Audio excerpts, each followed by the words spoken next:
My name is Jeremy Lott, and I am the president and CEO of Sanmar Corporation. So I was a 4Q student at Kellogg, and I graduated in June of 2003.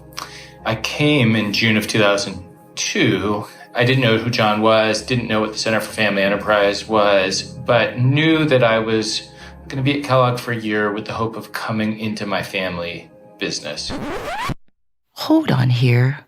Hoping to go into your family business and attending Kellogg, but didn't know who John Ward was?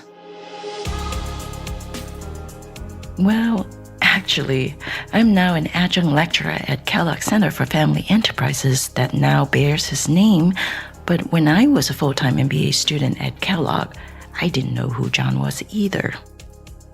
Fortunately for me, over my 2 years at Kellogg, I began to hear from classmates about Professor Ward and the center that he co-founded. Then I started to realize what outsized influences John has played for so many family enterprises for so many years. So, who is John Ward? What is he like? And most importantly, what are some of his biggest impact on family businesses and the people who lead them?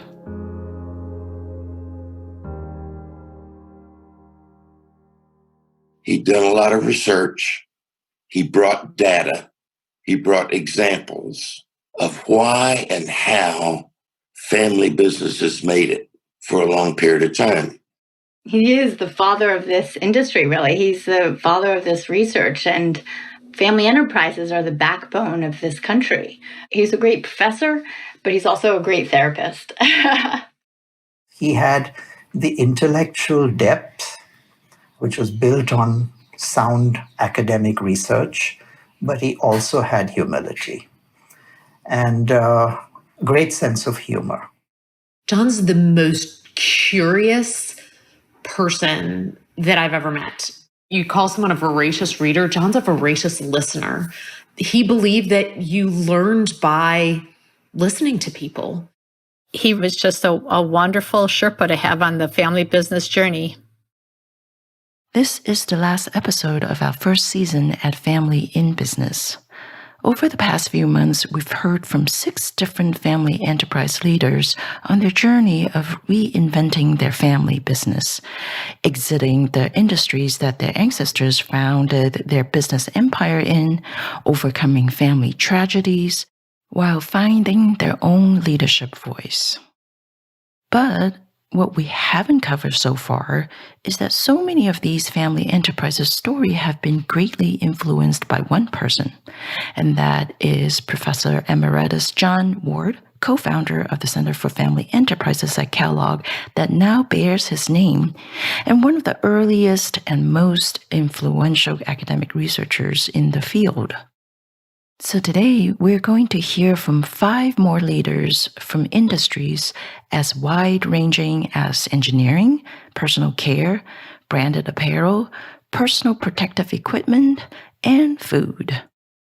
By the way, my name is Esther Choi, the executive producer and your host of the John L. Ward Center for Family Enterprises' own podcast series, Family in Business, a podcast that features stories of leaders, their families, and the family enterprises they transformed.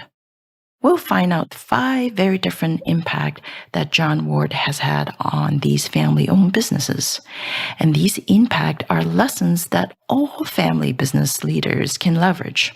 Okay, so let's first go back to Jeremy Lott, our guest who first kicked off this episode. My name is Jeremy Lott, and I am the president and CEO of Sanmar Corporation. Sanmar is the largest distributor and manufacturer of apparel to what we call the promotional products and printed sportswear markets. We make clothing around the world, some in factories that we own, some that we source from third-party factories. My parents came to visit me at school, and my dad and John and I had lunch at the Allen Center. It was a really seminal experience for me in the way that my father started to think about having his son kind of join the family business. It's one of those really clear memories that I have from my time at Kellogg, because we were sitting there and the conversation turned to this idea that my father was moving from being a sole proprietor, from running this business that he had started, to a partnership with his sons in this family business. And that was the language John used. It was, you're moving from being a sole proprietor to being a partner. And, my dad paused on that, and I think reflected on it in a real way that set our family up for a really positive experience as I came into the business, kind of and over the future years as we went through succession planning and ultimately transitioned into that next generation. Honestly, I think that's the key mental shift that he made, that everything else, every other decision that we made flew through. So I think he recognized that if he wanted to eventually pass this business on and he wanted to have a family successor, that he needed to prepare that person to take the job. He needed to mentor them. He needed to have that person understand what it meant to be an owner in the business and have pride in the business and in an ownership way. And to do all those things really took that mental shift of saying, you're really a partner in the business. Now, it wasn't like day one I graduated from Kellogg and I was a 50-50 partner in the business and I'm, running it alongside him. That wouldn't have been a smart thing for our business. But I think he recognized, and I recognized, the need to grow my skill set and career kind of over time and to begin treating me like I was a partner in the business. And we had a goal early on that for us, we wanted our succession planning to be something nobody noticed. We didn't want our customers to notice, our employees to notice, our vendors to notice. And for us, that meant it was a really slow process over a number of years. And so for a long time, it was my dad up in front of the company giving a speech and I was standing next to him. And then it was me giving the speech and him sitting next to me. And then it was me giving a speech and he was in the front row. And then it was me giving the speech and he was, not in the building anymore. And that felt like a process that people, they didn't really notice it. It wasn't this, well, Marty's there, he's running the company, he makes every decision, then one day he's gone, and now Jeremy's here. And we think that was a really positive process for everybody in the company and our customers and vendors, because everybody really got comfortable with this because it happened so slowly over a long period of time.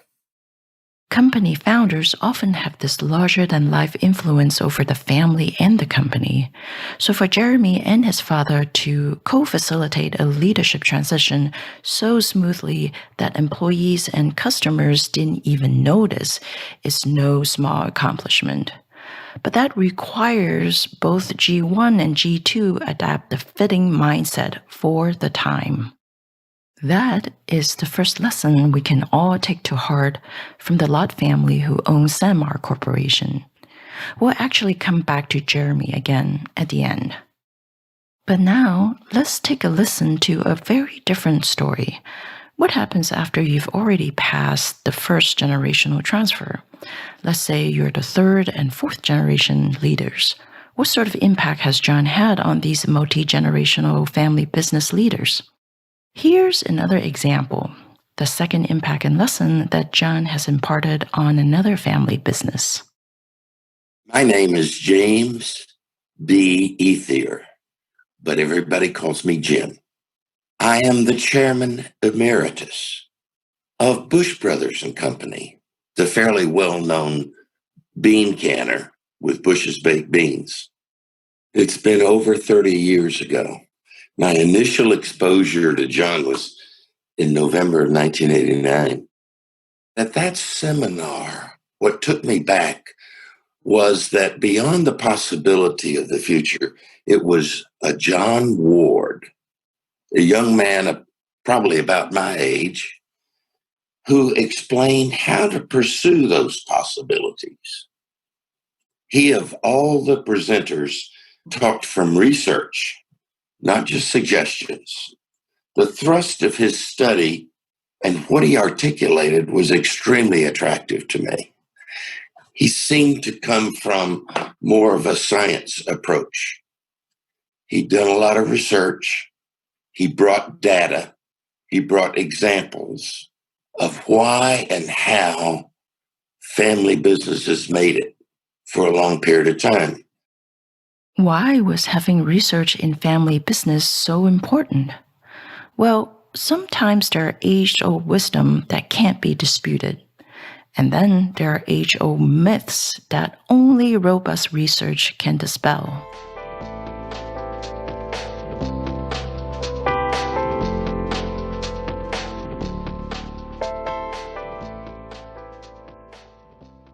There's sort of this common phrase that every family business is unique and you've seen one and you've seen one.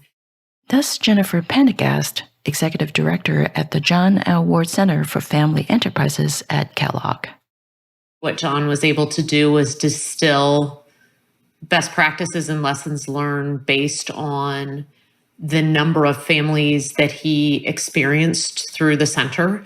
So he would collect information from his MBA courses, from the executive education programs, to see how people were using boards of directors, the importance of having family meetings, the importance of having, rules and regulations around employment within the family, and actually be able to have data to support some of these things, including, I think one of the things that I've seen that people continue to go back to is that his finding that family businesses actually perform better from a financial standpoint than non-family businesses.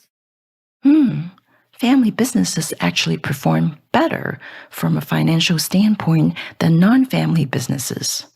So without a body of research, all people can do is referencing from their own experiences that are anecdotes, not data, and definitely not conclusive evidence.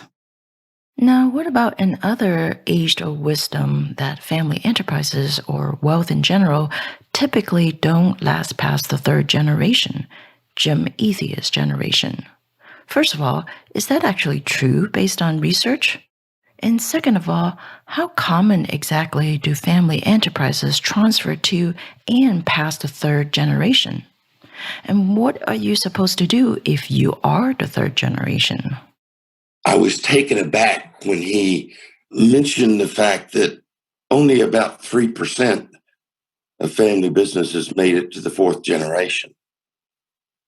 Now that took me back, because here we were starting the third generation, and I think he was prophesying that we weren't going to make it. That's my initial exposure to John Ward.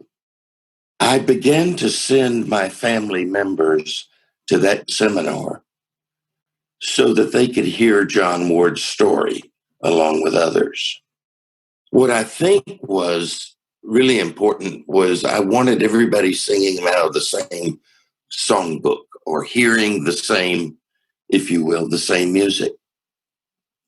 And therefore trying to develop in the family an understanding of what we were faced if we wanted to see our little venture continue. I have to admit that I sent some 60 family members over a period of about 3 or 4 years. We were able to bring about the development of an independent board of directors. 4 of our 7 board members were independent, and I credited John for the wisdom of that. Take us back, especially the board of directors, and 4 out of 7 are independent. What do you think would be the major difference had it not been established at the time when it was established? I think that it would have been a much slower progression for the company to extricate itself from so many of its non-profitable operations. At that time, we had some 9 vegetable processing facilities all over the country, most of which were in dying markets. We also had a trucking subsidiary. I remember one of my board members looking across the table at me and saying, "Jim, could you just explain to me how hauling it on your own truck makes your beans taste better?" Bingo.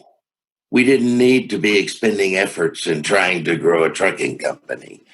What I'm saying is that those independent board members really brought discipline to the company, and they wanted to see action quickly. And they were very willing to really challenge us. And that was a blessing.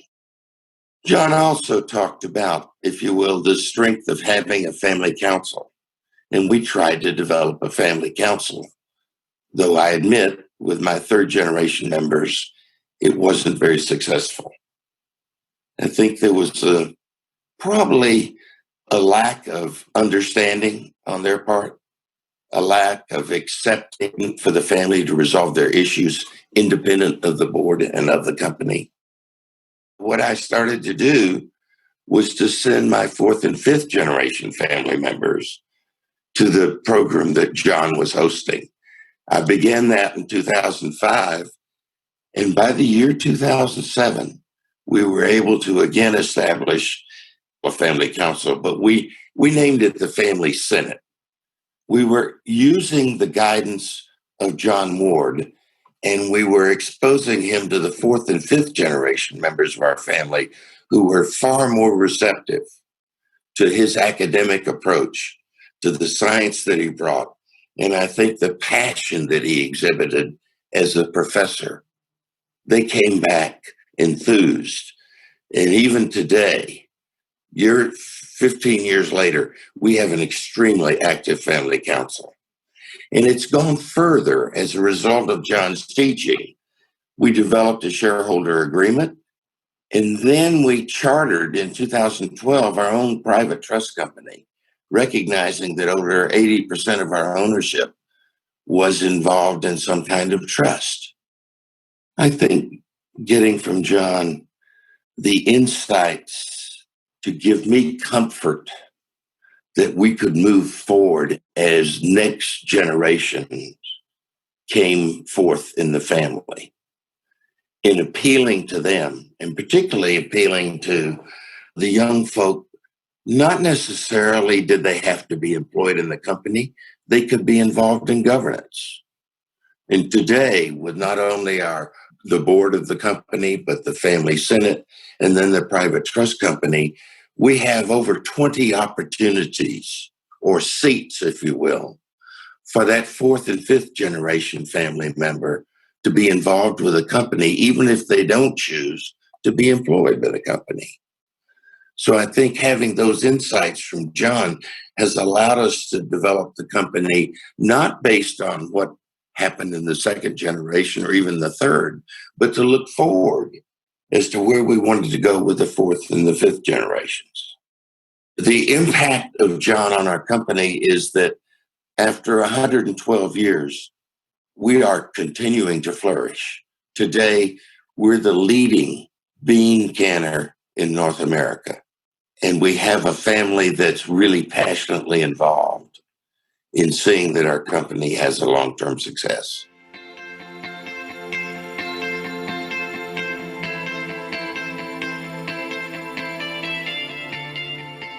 Thus, the second impact that John has, setting up an independent board, is so important to the survival and continuity of family businesses, and yet it can feel very threatening to family owners at first. That's something I've heard many times over from other family business leaders.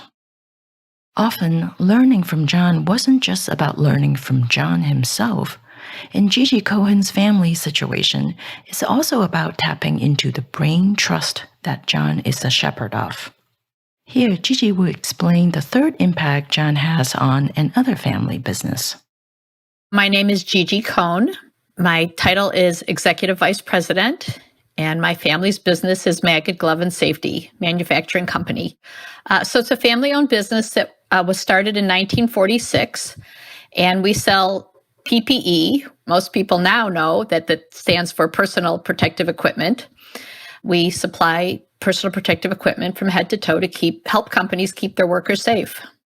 In the early 90s, we thought we were unique. We didn't know that family businesses had typical things that they go through.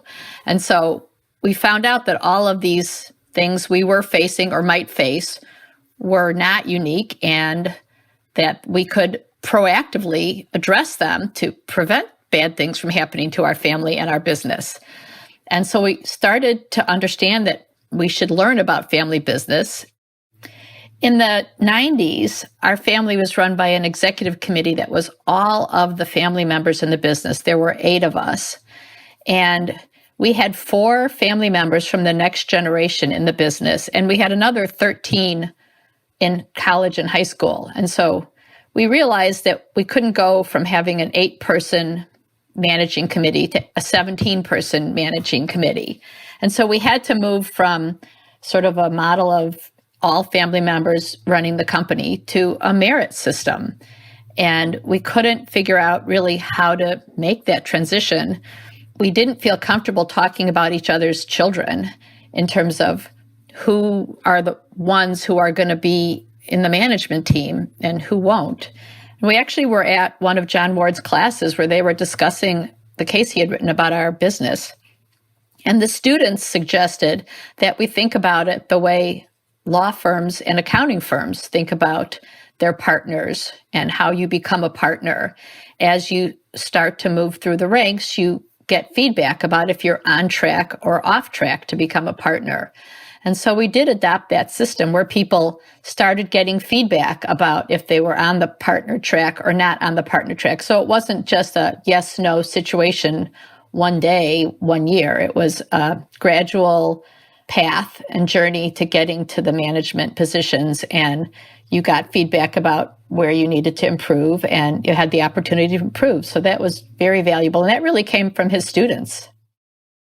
The blessings of having learned from John wasn't just bottling up and applying his wisdom. It was also the chance to crowdsource the challenges that you're facing with the wisdom from his students. The third lesson in this case is that as family enterprises prosper, grow, and pass on to the next generation, there are many hidden sources of ideas from the non-family-owned business world as to how things can be run better, more effectively, more efficiently, and more fairly. Now, speaking of being fair, fairness is a pretty basic and fundamental value, but there is a caveat. My name is Keach Combe Shetty. I am the executive chair of my family business, Combe Incorporated, and I am third generation leadership. We're a personal care company. It was started a little over 70 years ago by my grandparents, Ivan and Mary Elizabeth.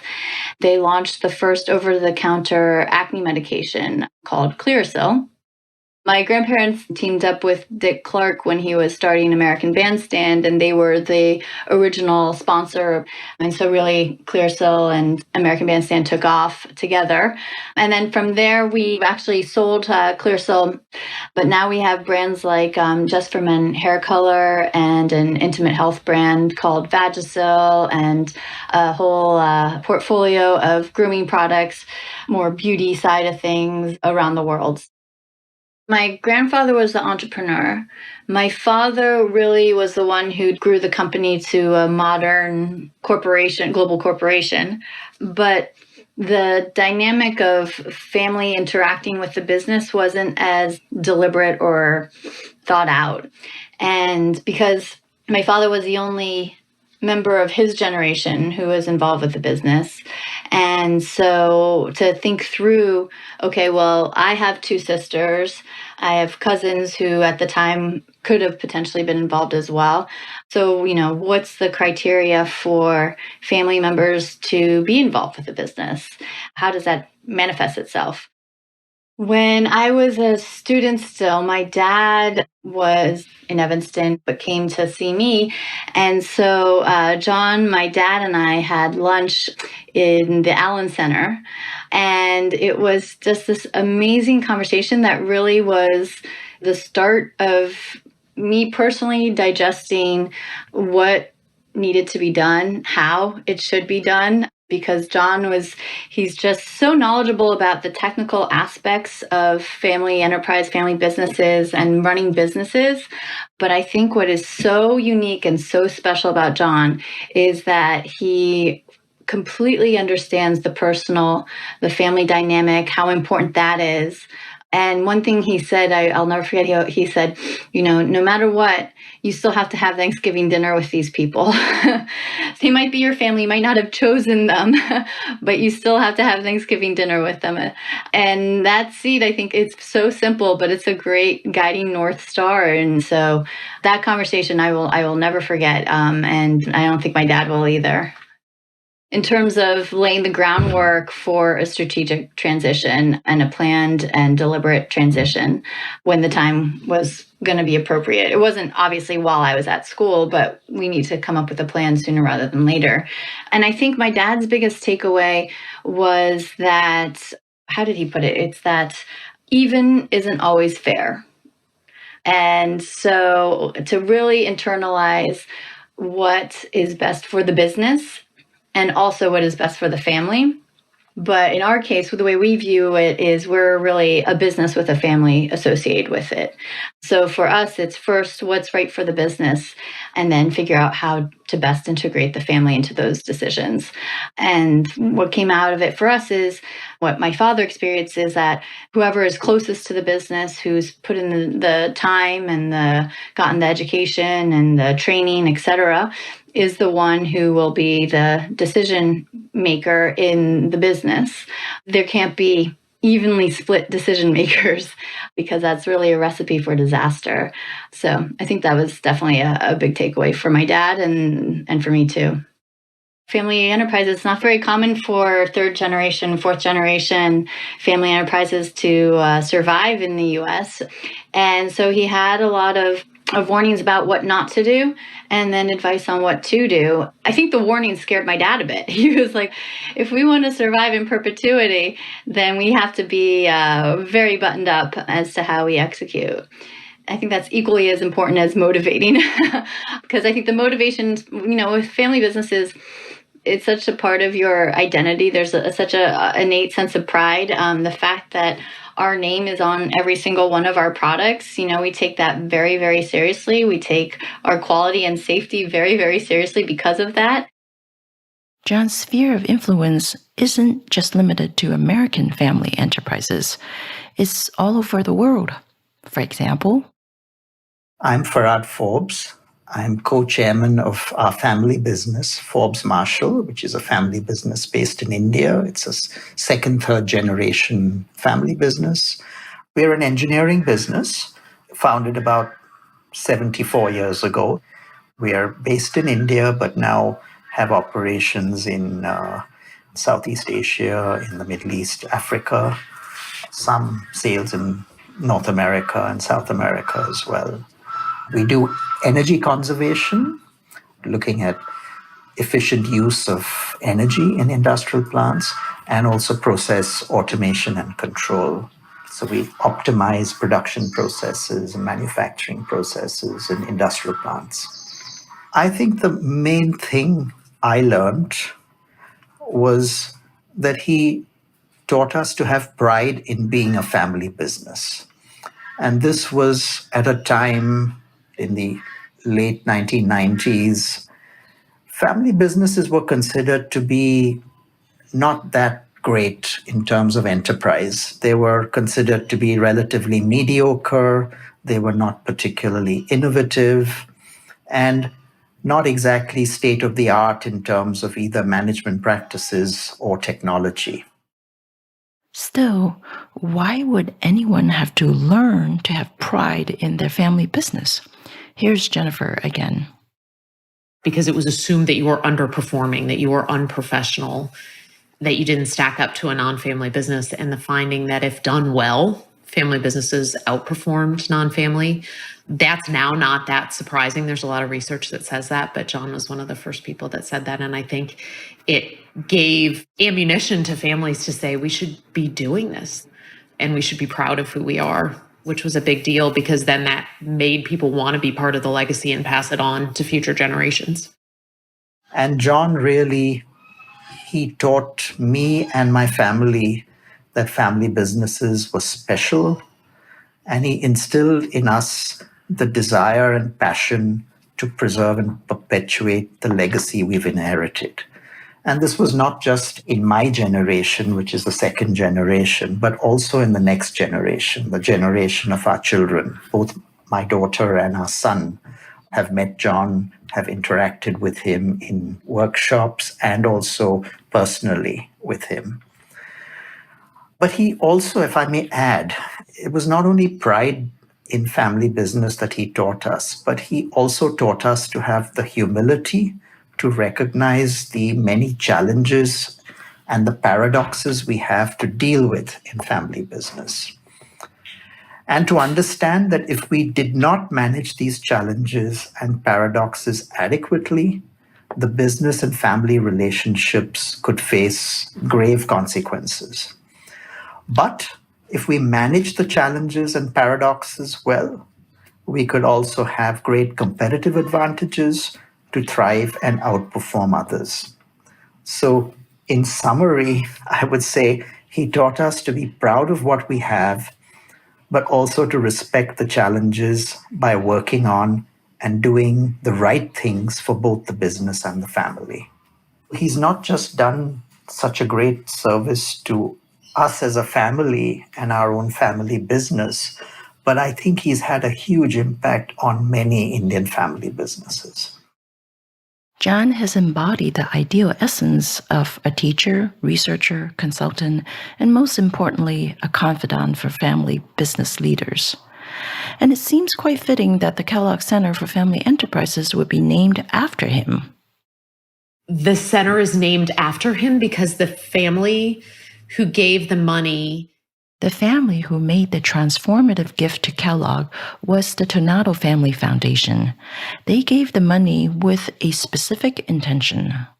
The intention of sustaining the scholarship and field of family enterprise for which John built the foundation.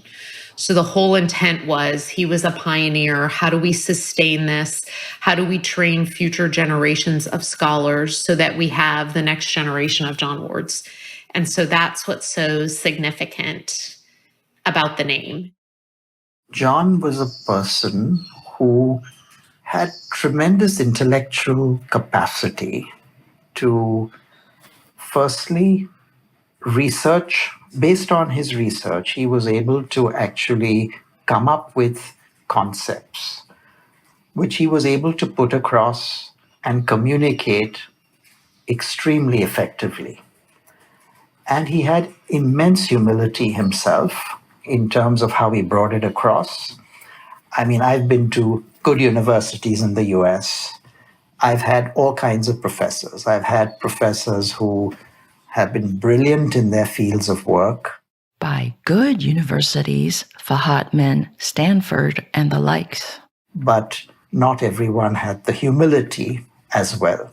And John had both. He had the intellectual depth, which was built on sound academic research, but he also had humility and a great sense of humor. So in terms of being able to communicate his message, he was extremely effective.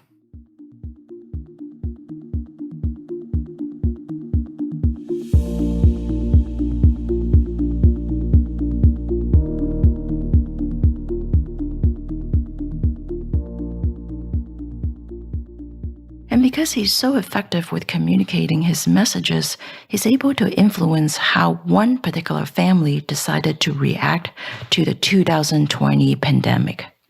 Here, we're inviting Jeremy Lott of Sanmar Corporation back to finish his story. Sanmar is the largest distributor and manufacturer of apparel to what we call the promotional products and printed sportswear markets. We make clothing around the world, some in factories that we own, some that we source from third-party factories. We have warehouses across the United States and Canada.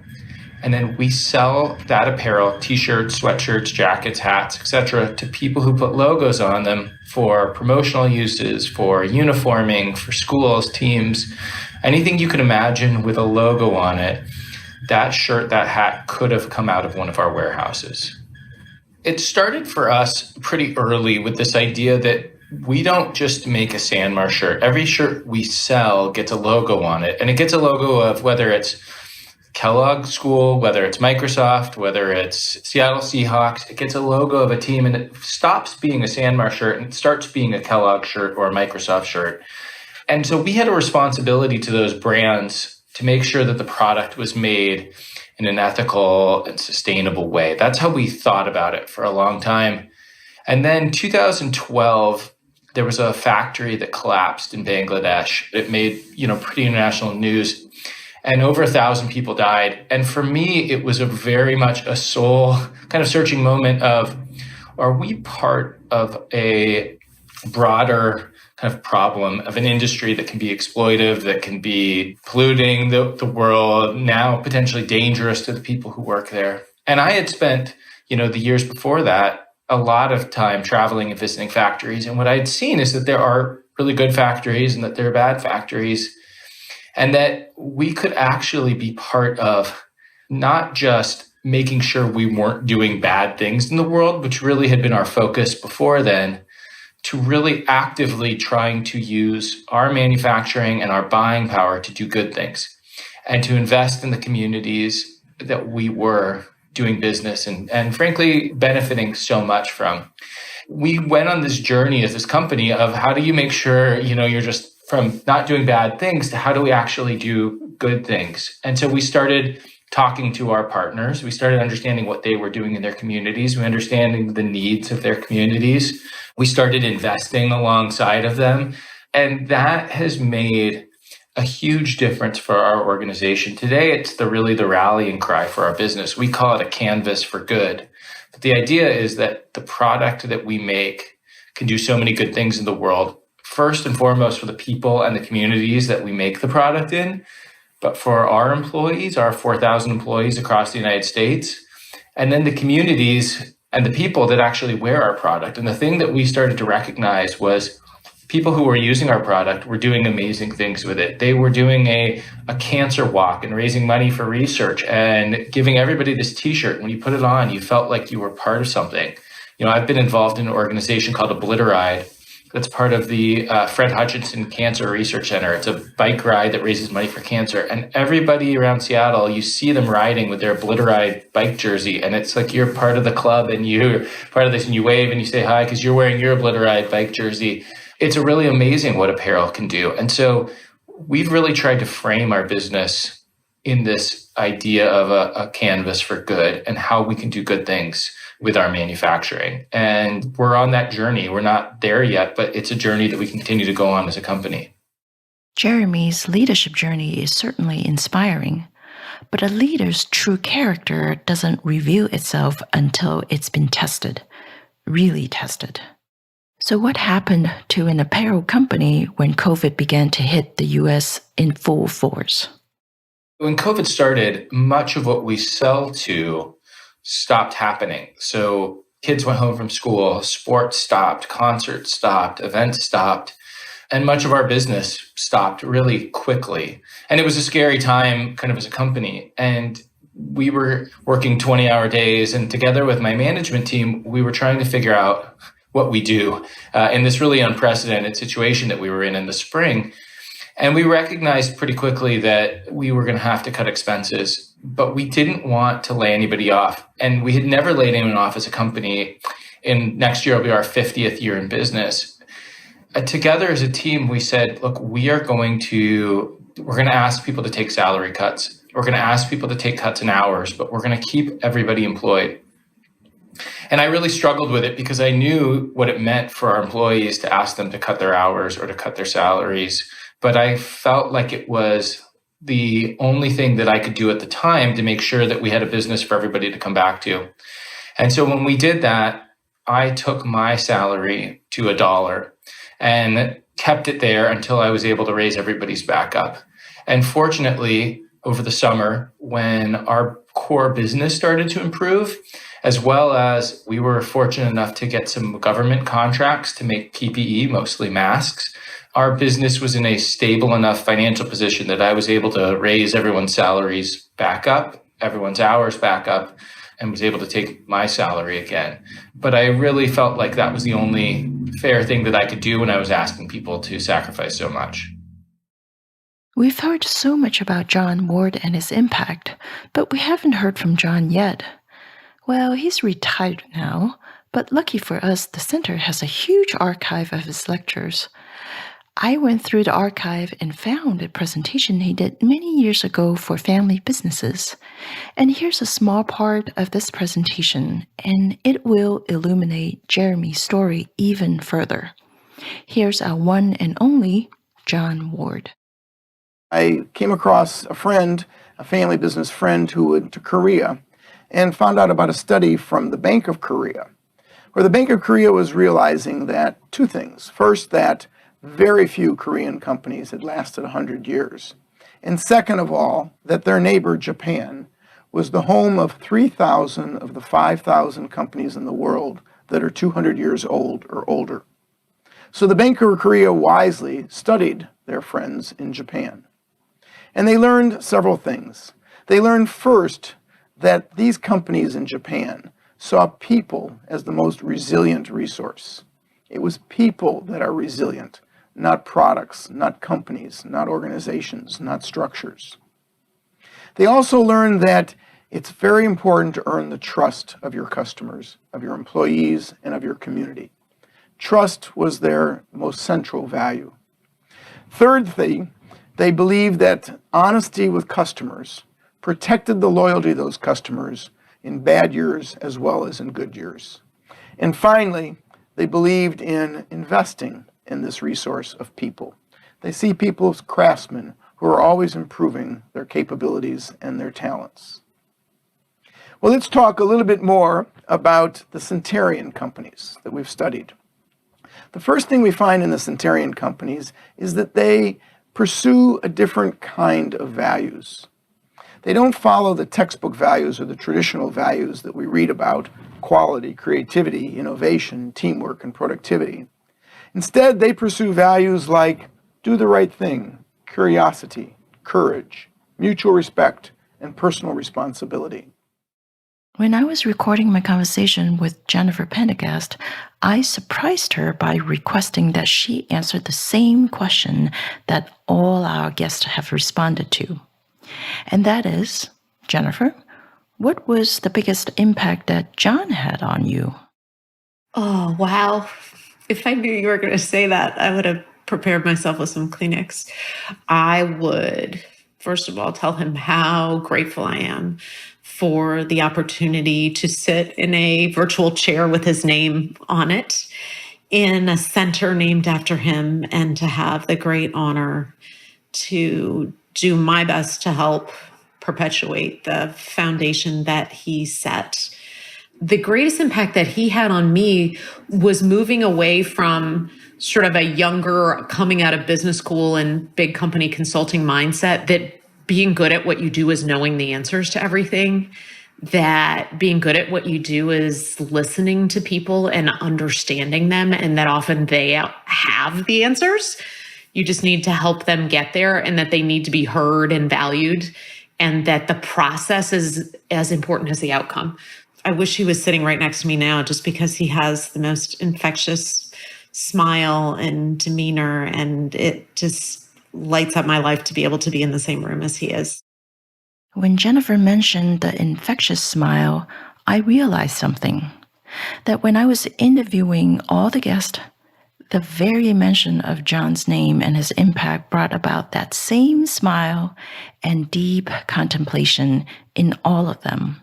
His smile, philosophy, and teaching have truly been long-lasting. John has one impact on me too, but that's best described by Fahad. One of the things that John always used to mention was, he used to talk about values. And how do you transmit values? You transmit values most effectively by telling stories. I always remember him saying that, your values never need to change, but the stories around the values change in time. And you make those stories relevant for the time that you're in.